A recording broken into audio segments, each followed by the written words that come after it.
Salut, c'est Cyril, j'espère que vous allez bien. Alors on se retrouve aujourd'hui pour parler de Théorie de la dictature de Michel Onfray. Un livre que j'ai trouvé vraiment très intéressant, je te le dis direct d'entrée. C'est un livre que j'ai beaucoup aimé parce que, eh bien, il va nous parler de ce qu'est une dictature, de ce qui fait l'essence d'une dictature. Et il va nous parler, on a un chat qui est passé, et il va nous parler également de comment analyser en fait tous ces points qu'on peut trouver dans un totalitarisme, un fascisme et donc une dictature. Alors il y a plusieurs possibilités pour une dictature. Une dictature peut être une dictature sous la forme par exemple de ce que décrit George Orwell dans 1984. Ça peut également aussi être une dictature comme ce que décrit toujours George Orwell dans La ferme des animaux. Ça peut être également une dictature comme ce que nous décrit Aldous Huxley dans Le meilleur des mondes. Donc pour ces trois livres, si vous n'avez pas les références, vous en trouverez un résumé sur la chaîne, puis je vous mettrai les liens en description. De toute façon, dans ce livre de Michel Onfray, vous allez trouver au début du livre, après qu'il ait parlé en fait de ce qui fait une dictature, des points centraux autour desquels s'articule une dictature, que je vais vous donner tout de suite.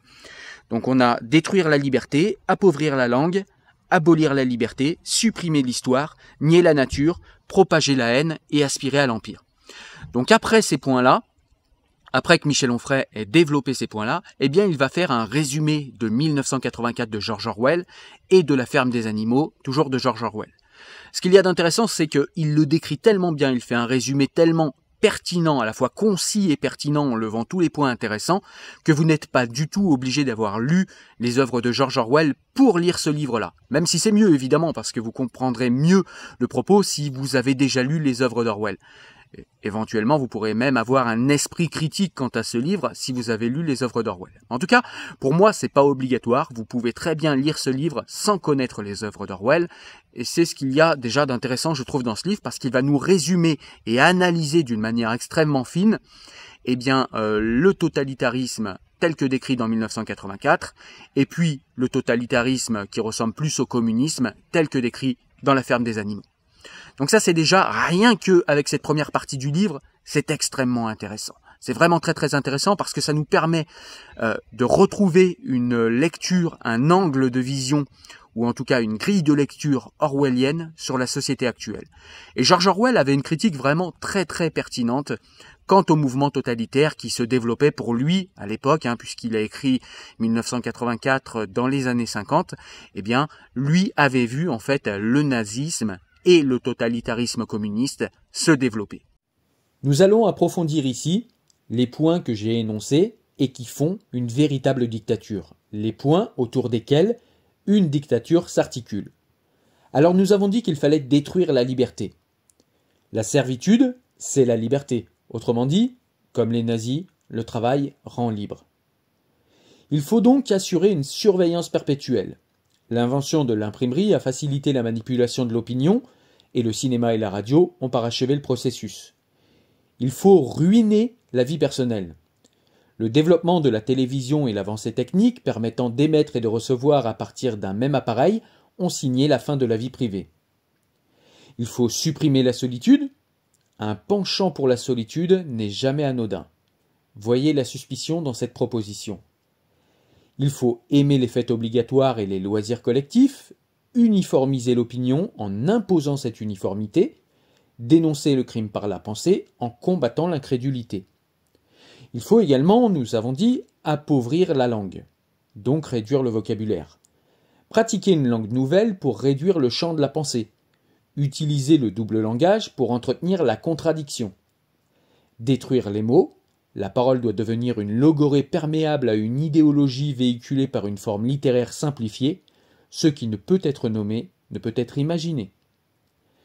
Il faut oraliser l'écrit. Pour tuer l'écrit, rien de mieux que de célébrer l'oral.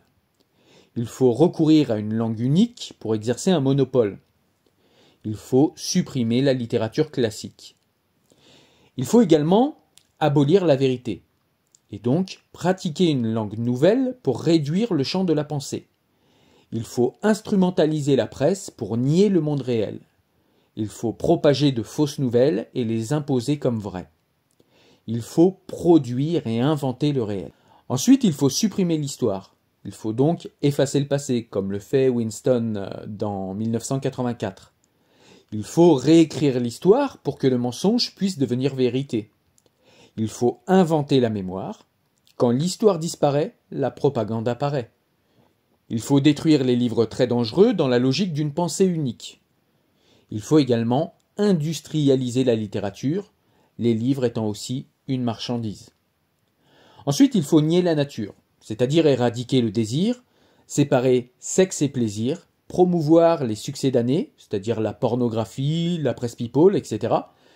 Il faut créer le type physique idéal, genre bel à rien. Il faut promouvoir la procréation médicale. Ensuite, il faut propager la haine, c'est-à-dire qu'il faut se créer un ennemi, choisir un bouc émissaire comme ce Goldstein dans le roman d'Orwell. Il faut fomenter des guerres, les élites étant plus va-t-en-guerre que le peuple. Il faut recourir à la psychiatrie, toute rébellion est considérée comme une maladie mentale. Il faut également extirper l'humain dans l'homme. Ensuite, il faut aspirer à l'empire, c'est-à-dire brimer toute velléité d'autonomie. Des enfants coulés dans un même moule, il faut manipuler et noyauter la dissidence, il faut gouverner entre élites, ce qu'on appelle la plutocratie, il faut que le progrès technique soit contre les hommes, et il faut que le vrai pouvoir soit secret et sous-jacent. Alors je reviens au point que je vous ai nommé tout à l'heure, donc Michel Onfray va parler de comment on nous détruit nos libertés. Alors évidemment avec le Covid, eh bien ça s'est amplifié et on le voit encore plus comment on détruit petit à petit nos libertés parce que une dictature en fait n'arrive jamais comme ça d'un coup sauf révolution, mais elle peut aussi d'abord être en germe, d'abord se déployer tranquillement dans la société et rendre les individus mûrs à accepter une dictature. Et c'est ça qui nous est aussi montré dans ce livre, et c'est ce que j'ai trouvé aussi très intéressant. Donc il nous parle dans ce livre comment on détruit nos libertés. Pourquoi ? Il va nous parler de comment on appauvrit la langue, comment on appauvrit le sens des mots et comment on réduit le vocabulaire. Aujourd'hui, on voit bien que la tendance actuelle n'est plus à la complexité dans la pensée, n'est plus à la complexité dans les débats. On est plutôt dans le slogan, on est plutôt dans la simplicité, on est plutôt dans voilà les slogans en fait qui font qu'on met au banc de la société ceux qui ne pensent pas comme nous au lieu de débattre avec eux. Je ne citerai pas de nom, mais vous voyez à qui je veux faire référence. Très souvent, on met les gens de côté, on les traite de fascistes et on discute plus. On n'essaye pas d'aller dans la complexité de la pensée et de répondre avec complexité si une personne se trompe. Ça ne veut pas dire que parce que quelqu'un a une complexité dans sa pensée ou est dissident, ça ne veut pas dire qu'il a raison. Mais ça veut dire qu'on peut lui répondre autrement, en montrant quelles sont ses erreurs de raisonnement éventuellement, plutôt que de le traiter de fasciste et dire que, bah voilà, on n'a pas à lui répondre, c'est un fasciste, on le met au banc de la société, point barre, on n'en parle plus. On voit très bien que ça marche plus en plus ça aujourd'hui. Il nous parle également, je vous le disais, de l'appauvrissement de la langue. Il nous parle de l'abolition de la vérité, c'est-à-dire qu'aujourd'hui on assiste à une société où tout est relatif et où il n'y a plus véritablement de réalité objective. Aujourd'hui on ne pourrait presque plus être cartésien, puisque aujourd'hui on est dans un espèce de perspectivisme où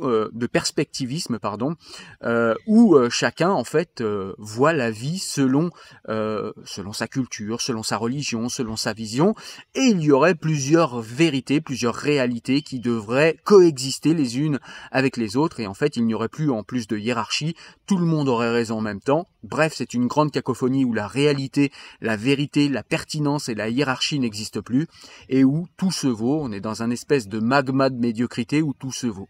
Et c'est ce qui nous est montré dans ce livre avec beaucoup de pertinence encore une fois. On nous parle aussi de supprimer l'histoire. Donc là, on parle de gens qui essayent de modifier des œuvres culturelles, qui veulent déboulonner des statues, qui veulent modifier peut-être pas tout à fait l'histoire, en tout cas pas encore, mais en tout cas, on voit aujourd'hui qu'on a des gens qui cherchent à modifier la manière dont on interprète l'histoire. Alors c'est pas nouveau, on a toujours eu ou des hommes d'État ou des partis politiques qui ont interprété l'histoire selon leur avantage et selon l'idéologie qu'ils veulent déployer dans le présent. Donc ça c'est quelque chose qui n'est pas nouveau, mais c'est extrêmement violent et extrêmement prégnant dans notre société.